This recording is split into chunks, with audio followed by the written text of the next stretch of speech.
بسم اللہ الرحمن الرحیم۔ السلام علیکم، ویلکم ٹو اسلامک ویڈیو۔ آج میں آپ کو حضرت عائشہ رضی اللہ تعالیٰ عنہ کا ایک واقعہ بیان کرنے جا رہا ہوں۔ حضرت عائشہ رضی اللہ تعالیٰ عنہ فرماتی ہیں کہ ایک دن حضور صلی اللہ علیہ وآلہ وسلم گھر آئے۔ میں نے دیکھا آج حضور صلی اللہ علیہ وآلہ وسلم بہت خوش ہیں۔ حضور صلی اللہ علیہ وآلہ وسلم جلدی میں کچھ چیز اٹھا کے جانے لگے۔ میں نے راستہ روک لیا کہ میں انہیں نہیں جانے دینا۔ حضور صلی اللہ علیہ وآلہ وسلم نے کہا عائشہ میرا کوئی انتظار کر رہا ہے۔ اما عائشہ نے کہا حضور صلی اللہ علیہ وآلہ وسلم لوگ تو آتے ہی رہتے ہیں، میری بھی بات سن لیں۔ حضور صلی اللہ علیہ وآلہ وسلم نے فرمایا اچھا بتاؤ کیا بات ہے؟ اما عائشہ رضی اللہ تعالیٰ عنہ نے فرمایا کہ مجھے میرے والد نے کہا تھا کہ جس دن حضور صلی اللہ علیہ وآلہ وسلم کو خوش دیکھو میری اور اپنی بخشش کی دعا کروانا۔ حضور صلی اللہ علیہ وآلہ وسلم نے ہاتھ اٹھائے، اے اللہ حضرت عائشہ اور ابو بکر کو عزت والی زندگی عطا فرما،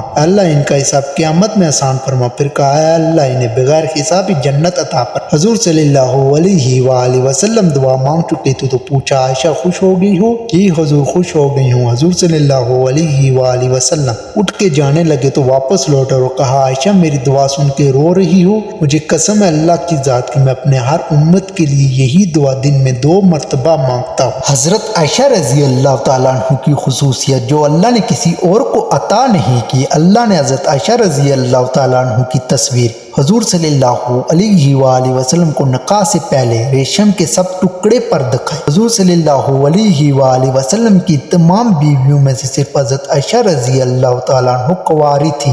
حضور صلی اللہ علیہ وآلہ وسلم جب پردہ فرما رہے تھے تو آپ صلی اللہ علیہ وآلہ وسلم کا سر مبارک حضرت عائشہ رضی اللہ تعالیٰ عنہ کی گود میں تھا۔ حضور صلی اللہ علیہ وآلہ وسلم کی قبر مبارک حضرت عائشہ رضی اللہ تعالیٰ عنہ کے حجرے میں بنی ہوئی ہے جہاں قیامت تک فرشتوں کا ہجوم رہے گا۔ حضور صلی اللہ علیہ وآلہ وسلم پر حضرت عائشہ رضی اللہ تعالیٰ عنہ کے بستر پر بھی وحی نازل ہو جاتی تھی۔ یہ خصوصیت آپ صلی اللہ علیہ وآلہ وسلم کی کسی اور بیوی کو حاصل نہیں ہوئی۔ حضور صلی اللہ علیہ وآلہ وسلم کے خلیفہ اول حضرت ابو بکر صدیق رضی اللہ تعالیٰ عنہ کی بیٹی تھی۔ قرآن پاک میں اللہ تعالیٰ نے حضرت عائشہ رضی اللہ تعالیٰ عنہ کو پاک دامنی کے بارے میں پورے 2 رکوع نازل فرمائے۔ اللہ تعالیٰ نے حضرت عائشہ رضی اللہ تعالیٰ عنہ کو پاک پیدا کیا اور پاک ہستی حضور صلی اللہ علیہ وآلہ وسلم کے پاس رکھا۔ اللہ تعالیٰ نے حضرت عائشہ رضی اللہ تعالیٰ عنہ کو تہمت سے بری فرما کر مغفرت و عزت والی روزی کا وعدہ فرمایا۔ اگر آپ کو ویڈیو پسند آئی تو ویڈیو کو لائک کریں، سبسکرائب کریں، شیئر کریں۔ ملتا ہوں نیکسٹ ویڈیو میں۔ اللہ حافظ۔